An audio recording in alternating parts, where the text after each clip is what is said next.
అందరికీ నమస్కారం. మానవ అవయవాలలో కిడ్నీస్ చాలా ప్రాముఖ్యత గలవై. అవి పోషించే పాత్ర ఎలాంటిదంటే, మానవ శరీర ప్రధాన వ్యవస్థల్లో మూత్రపిండాలు అంటే కిడ్నీస్ ఒకటి, రక్తాన్ని శుద్ధి చేయడంలో, రక్తపోటును నియంత్రించడంలో ఇవి కీలక పాత్ర పోషిస్తాయి. రక్తపోటు, మధుమేహ నియంత్రణలో లేకపోతే కిడ్నీలు ప్రమాదంలో పడినట్టే.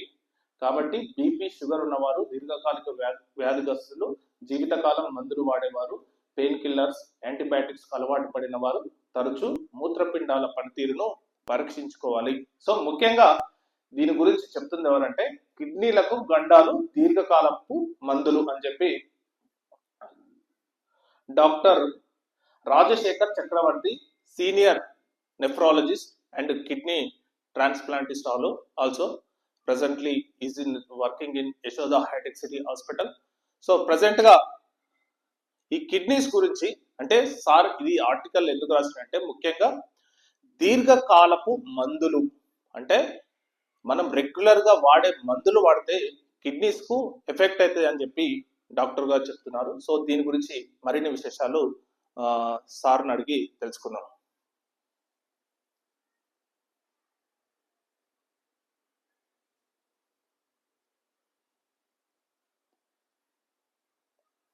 చెప్పండి. Good evening sir.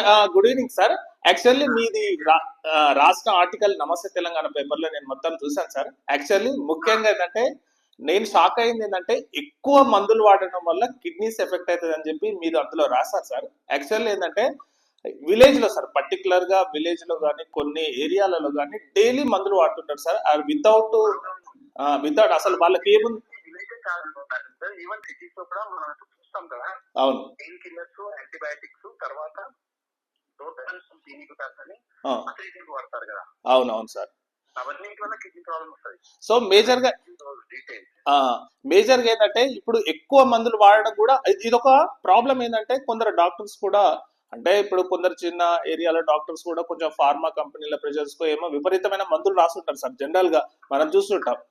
సో అది ఎంతవరకు ఎఫెక్ట్ అవుతుంది సార్ అంటే, వితౌట్ అంటే రోగికి అనేది వ్యాధికి రైట్ మెడిసిన్ రైట్ ట్రీట్మెంట్ అని అంటారు, కానీ అన్ని మెడిసిన్స్ కలిపి ఇస్తారు ఏదైనా. సో దాని వల్ల ఎంత ఎఫెక్ట్ ఉంటుంది సార్ మీరు రాసిన ఆర్టికల్లో? సో మెయిన్ ఏంటంటే, నేను పెయిన్ కిల్లర్ ఈ రోజు వాడాను. ఓకే, పర్వాలేదు. అది 3 రోజులు వాడుతూనే కిడ్నీ ఫంక్షన్ దగ్గర మొదలు పెడుతుంది.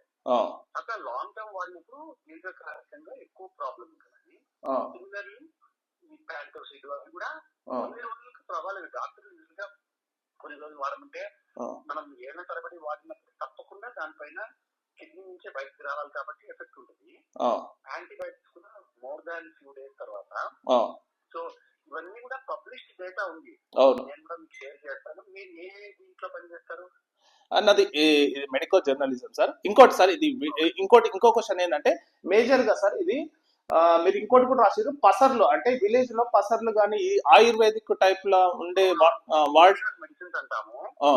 వాటిలో కూడా నేను లిస్ట్ ఆఫ్ మెడిసిన్ మన దేశంలో 1, 2, 3, 4 టాప్ ఏది, సెకండ్ ఏది, థర్డ్ ఏది నేను పంపిస్తానులేండి. మీరు నాకు మీ ఈమెయిల్ అది పంపి. Sure sir. ఇంకోటి ఫైనల్ గా సార్, ఇది క్యాన్సర్ కానీ ఇప్పుడు అంటే దీర్ఘకాలిక వ్యాధులు అంటే ఇప్పుడు డయాబెటిక్ కానీ క్యాన్సర్, వీళ్ళు ఏంటంటే రెగ్యులర్ గా తీసుకోవాలి, లైఫ్ ఉన్నంత కాలం ఆ డోస్ ని చేంజ్ చేస్తుంటారు కానీ ఎక్కువ రెగ్యులర్ తీసుకుంటారు. సో వీళ్ళు ఎలాంటి టెస్టులు తీసుకోవాలి సార్? కిడ్నీ ప్రాబ్లం రావచ్చు. దాన్ని వాడినప్పుడు మనం ఫస్ట్ 1 వీక్ లో, తర్వాత 1 మంత్ కి, తర్వాత 3 మంత్స్ కి యూరిన్ ప్రోటీన్, కిడ్నీ ఫంక్షన్ రెండు చెక్ చేయమని చెప్తాం. ఓకే ఓకే, దాని ప్రకారంగా డోస్ అడ్జస్ట్ చేస్తాం. ఓకే సార్, వేరే చేంజ్ చేస్తాం. Okay sir. First of all మీకు చాలా థ్యాంక్స్ సార్, నాకు లైన్ లోకి వచ్చి అందుబాటులోకి వచ్చినందుకు. మళ్ళీ okay sir, thank you sir, thank you. Right sir.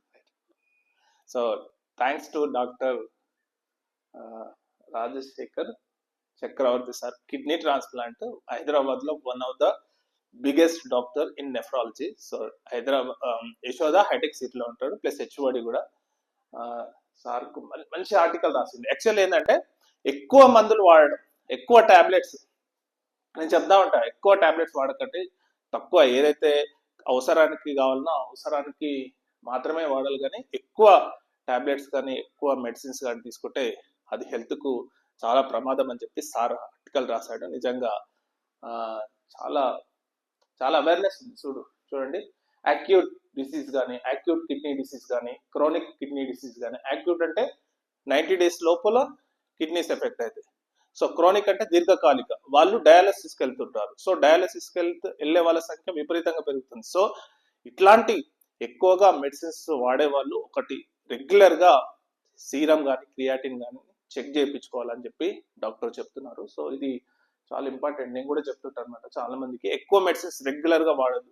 Daily అసలు ఏది అవసరమో అంతవరకే వాడాలి, కానీ ఎక్కువ మెడిసిన్స్ అయితే వాడద్దని నేను కూడా సజెషన్ చేస్తాను. So thanks to doctor Rajasekhar Chakravarthy garu. So next వచ్చేసరికి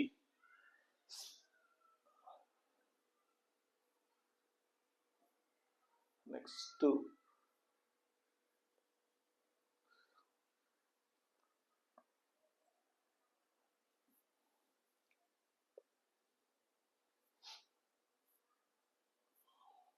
స్పోర్ట్స్ లో కొన్ని విషయాలు ఒకసారి చూద్దాం. ఎస్,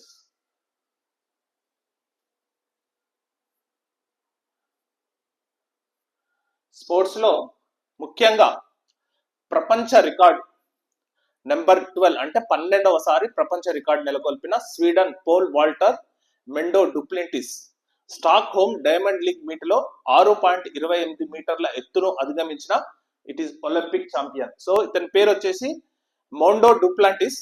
ఇది ప్రెసెంట్ గా స్టాక్ హోమ్ అంటే ఇతను స్వీడన్ దేశస్థుడు. Stockholm Diamond League meet లో 6.28 మీటర్ల ఎత్తును అధిగమించడం, ఇది ఇతను ప్రపంచ రికార్డు 12 సార్లు నెలకొల్పిండు అనమాట. సో చాలా పెద్ద గ్రేట్ అథ్లెట్. సో ఇది ఇప్పుడు నిన్న జరిగిన దాంట్లో మళ్ళీ అతను గోల్డ్ తీసుకున్నాడు జరిగింది, ప్లస్ ప్రపంచ రికార్డు కూడా నెలకొల్పడం జరిగింది. పురుషుల మహిళల పోల్ వాల్ట్ విభాగాల్లో అత్యధిక సార్లు ప్రపంచ రికార్డులు సృష్టించిన ఘనత సెర్గీ బూబ్కా 17 సార్లు రికార్డు చేసిండు అనమాట. ఇది ఎలీనా ఇస్నాబయోవా రష్యా. సో వీరిద్దరు 17 సార్లు, అంటే మెన్స్ అండ్ ఉమెన్స్ 17 సార్లు రికార్డు బ్రేక్ చేసిండు. కానీ ఇతను మాత్రం ప్రెసెంట్ గా మెండో డూప్లెంటిస్ 12వసారి రికార్డు క్రియేట్ చేసిండు. సో ఇది దీని గురించి. నెక్స్ట్ ఇంకోటి, రఫాడించిన రసెల్ కెనడా గ్రాండ్ ప్రీలో విజేతగా నిలిచిన మెర్సిడీస్ డ్రైవర్. అత్యంత ఆధిపత్యం చెలాయించిన సీజన్ లో తొలి విజయం నమోదు. 2వ స్థానంతో సరిపెట్టుకున్న వెస్టాపెన్. సో సహచరుడు ల్యాండో నోరిస్ ను ఢీకొట్టిన మెక్లారెన్ డ్రైవర్ పియాస్ట్రీ. సో ఇది Canada grand pre. So Ras Al ఇతను జట్టు వచ్చేసి మెర్సిడీస్ బెంజ్ తరఫున ఆడుతున్నాడు. సో మెర్సిడీస్ బెంజ్ తరఫున ఆడుతున్న ఇతను ఈ కెనడా గ్రాండ్ ప్రీ గెలవడం జరిగింది. ఇతను వచ్చేసి బ్రిటన్ కి చెందిన రేసర్ అన్నమాట. సో ఇది సో మేజర్ గా 2 స్పోర్ట్స్ ఈవెంట్స్ అన్నమాట. First anyway thank you very much ఈరోజు ఈవినింగ్ న్యూస్.